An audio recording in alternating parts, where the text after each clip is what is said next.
Cześć kochani, witam Was w kolejnym odcinku serii o cienkich włosach.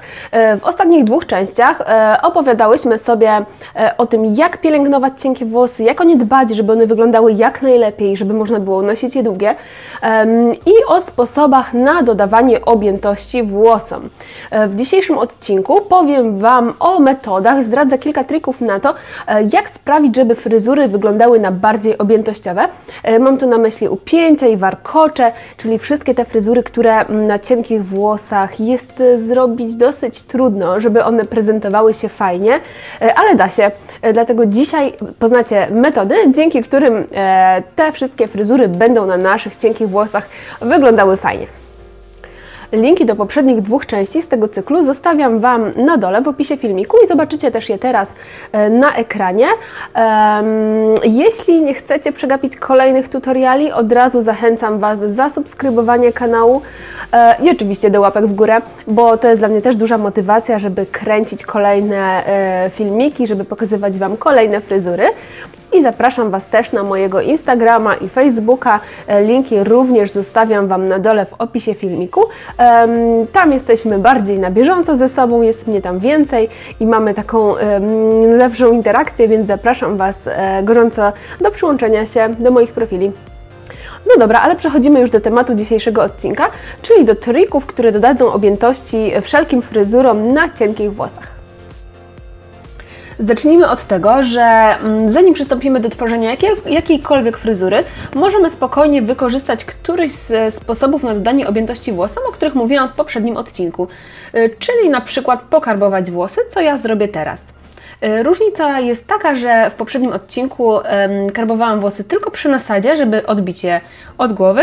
Tutaj pokarbujemy sobie włosy na całości, ponieważ to sprawi, że tej objętości przybędzie od nasady aż po końca i dzięki temu fryzura będzie od razu bardziej objętościowa. Te sposoby, o których mówiłam w poprzednim odcinku, oczywiście możecie stosować zarówno na co dzień, jak i na większe wyjścia, natomiast ja polecam stosować je sporadycznie, czyli raczej na większe wyjścia, na jakieś większe okazje, no bo na co dzień wiadomo, raz, że nie mamy czasu, dwa, często nie mamy chęci, a też szkoda na co dzień stylizować włosy i męczyć je jakimiś urządzeniami na gorąco, no bo po co? Tak naprawdę lepiej oszczędzić im tego, one są cienkie i delikatne same z siebie, więc już nie nadwyrężajmy ich za bardzo. Także te metody typu karbowanie, kręcenie czy tapirowanie stosujmy sobie raczej od jakiejś większej okazji. A na co dzień zostańmy przy takich prostych trikach, o których będę mówić za chwilę, już jakby zupełnie odrębnie od karbowania. Karbowanie oczywiście na całej długości najlepiej jest zrobić za pomocą karbownicy o tych drobniutkich ząbkach, o jakiej mówiłam w poprzednim odcinku. Nie takiej klasycznej karbownicy, która zostawi ten charakterystyczny, odciśnięte ząbki na naszych włosach. Zobaczcie, że karbownica, której ja używam, zostawia minimalne te ząbeczki, minimalną teksturę. Ona nie jest taka widoczna, za to widoczna jest większa objętość. I to jest fajniejszy sposób niż używanie klasycznej karbownicy, która da nam taki efekt właśnie bardzo widoczny.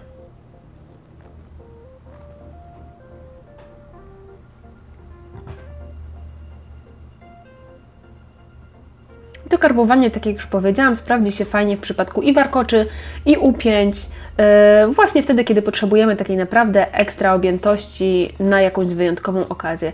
Jeśli chcemy osiągnąć taki w ogóle super turbo efekt doładowania objętości, dobrze jest sobie zastosować do tego jeszcze powiedzmy puder przy nasadzie albo lekko podtapirować włosy na czubku, czyli wszystko to, o czym mówiłam w poprzednim odcinku i zanim zabierzemy się za fryzurę.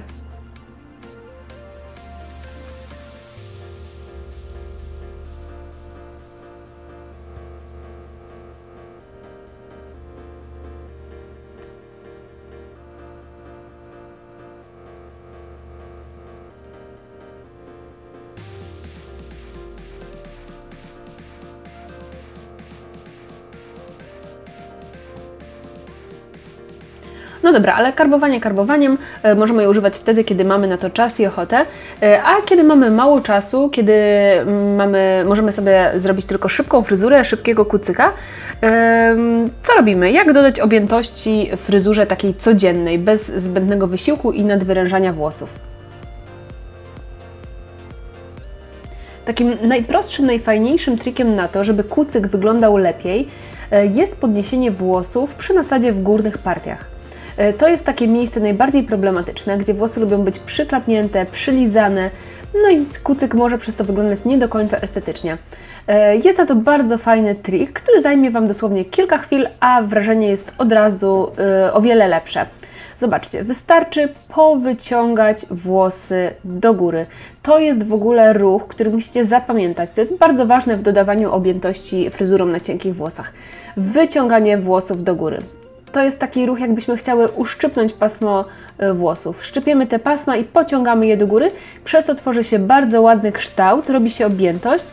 Te włosy robią się takie bardziej troszeczkę messy, no i to jest bardzo pożądany efekt w naszym przypadku. Zobaczcie, już się podniósł ten czubek głowy i głowa została ładnie wymodelowana. Teraz dobrze jest to oczywiście spryskać lakierem, bo te pasma wyciągnięte mogą być dosyć luźne, więc fajnie jest je leciutko utrwalić, ale to też nie ma konieczności, żeby robić to jakoś mocno.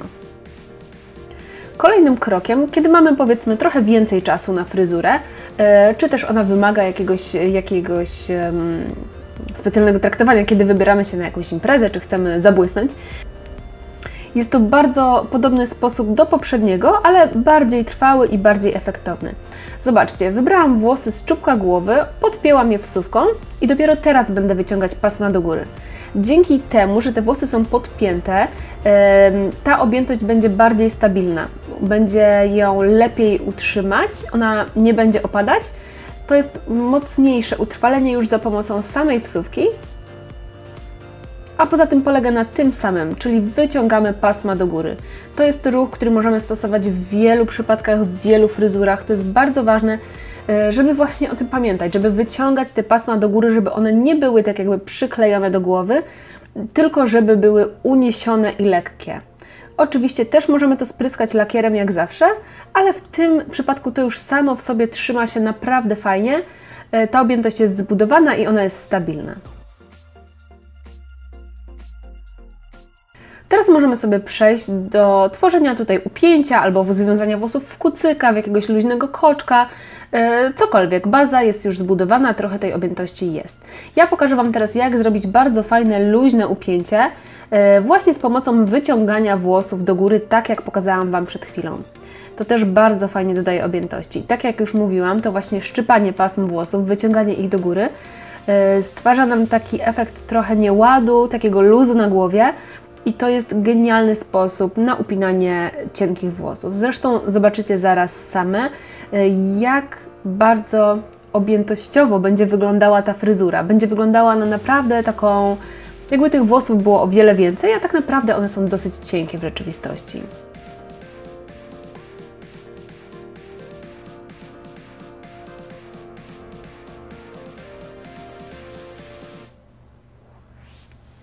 I zobaczcie, tutaj przy każdym ruchu wyciągam te pasemka do góry.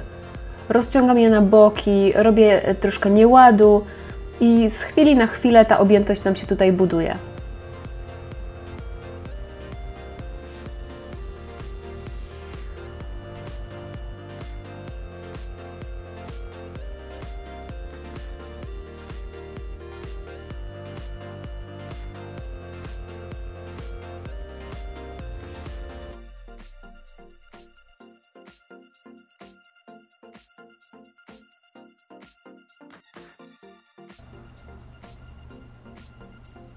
Dzięki tej metodzie, temu wyciąganiu właśnie pasemek do góry i na boki, zobaczcie, że możemy nawet uniknąć tapirowania, czy też jakiegoś mocnego lakierowania włosów, bo to daje nam już samo w sobie tak fajną objętość, że jakby nie trzeba już tutaj do tego dodawać kolejnych metod i kolejnych sposobów, nie trzeba ich kumulować, tylko wystarczy samo to rozciąganie pasemek, żeby nadać fryzurze tą wymarzoną objętość.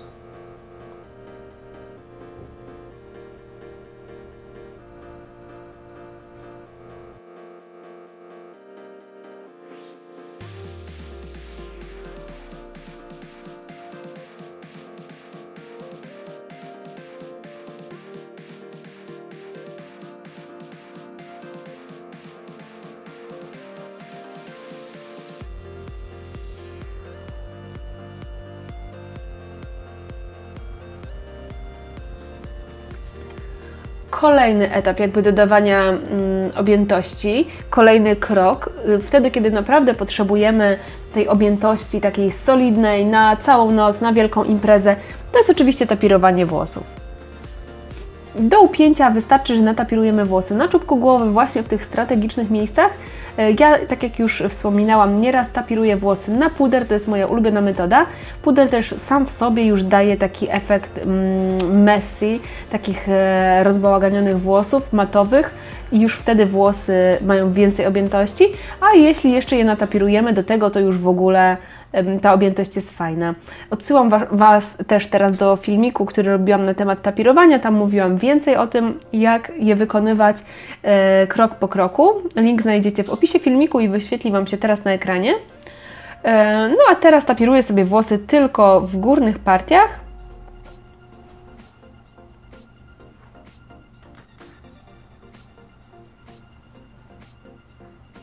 A następnie wygładzam je z wierzchu grzebieniem z widelcem i nadaję głowie taki kształt, jaki chcę, żeby ona miała. Czyli odbite włosy, ale gładkie, ładnie wyczesane z wierzchu.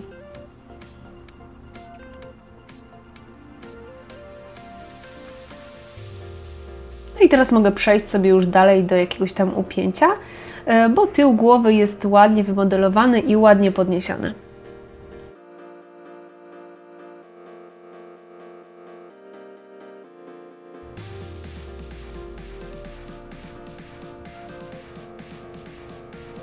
I teraz pokażę Wam też fajny sposób na podnoszenie włosów właśnie na czubku głowy.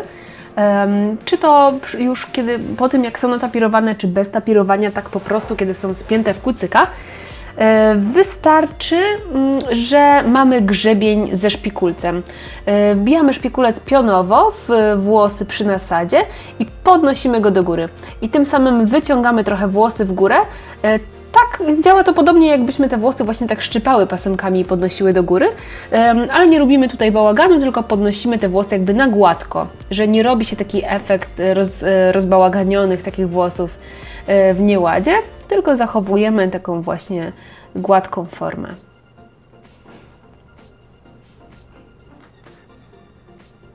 I zobaczcie, teraz tego tapiru tu w zasadzie nie widać, a głowa jest bardzo ładnie wymodelowana, ma bardzo ładny kształt. No i możemy zabierać się za upięcie. I tutaj tak samo luźne, jak już wspominałam, pokażę Wam to jeszcze raz na innym przykładzie, ale to jest wszystko to samo. Wyciągamy włosy do góry, robimy luz, robimy nieład, upinamy je w nieładzie. To wszystko pozwala nam osiągnąć większą objętość, niż w rzeczywistości mamy. Także zapomnijcie o gładkich, wyczesanych, mocno spiętych koczkach, jakichś takich ulizanych kucykach. To jest coś, czego na cienkich włosach raczej nie chcemy robić, to nie będzie efektowne. Fryzury, takie czesane wiatrem, pełne objętości, właśnie takie lekkie, rozbałaganione, to jest coś, co na naszych cienkich włosach naprawdę może fajnie wyglądać, kiedy zrobimy to umiejętnie.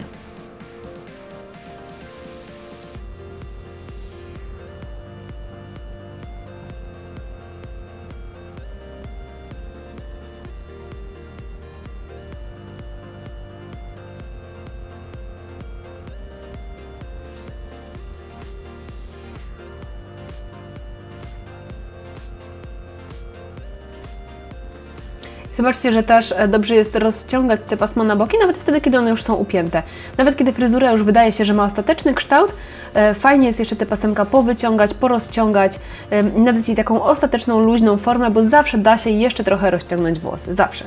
Także zawsze, dopóki nie osiągniecie takiego już wymarzonego efektu, można te włosy jeszcze gdzieś tam wyciągać, rozciągać i tej objętości dodawać.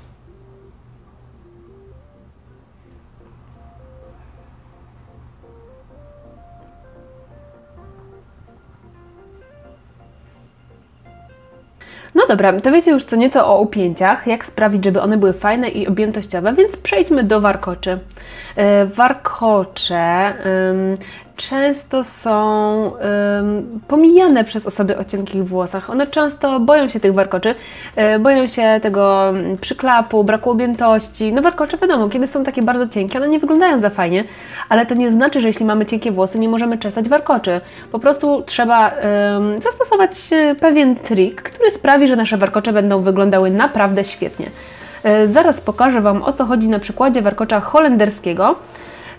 Ja już mówiłam o tym nieraz. Metoda, którą zastosuję, nazywa się pancaking i polega na rozciąganiu pasm warkoczy. Znowu wracamy do tego rozciągania, ale to naprawdę jest coś, co my, osoby o cienkich włosach, powinniśmy mieć opanowane do perfekcji. Najpierw zaplotę warkocza holenderskiego. Jeśli nie wiecie, o jaki warkocz chodzi, tutaj wrzucam Wam też link w opisie i na ekranie i wróćcie sobie do tutorialu do warkocza holenderskiego. Generalnie jest to warkocz odwrócony, taki wypukły. Już widzicie, on się już nam tutaj kształtuje. No i warkocz klasyczny holenderski wygląda tak na cienkich włosach. On jest taki dosyć biedny, dosyć wąziutki, jest zbity, no i wygląda tak sobie, powiedzmy.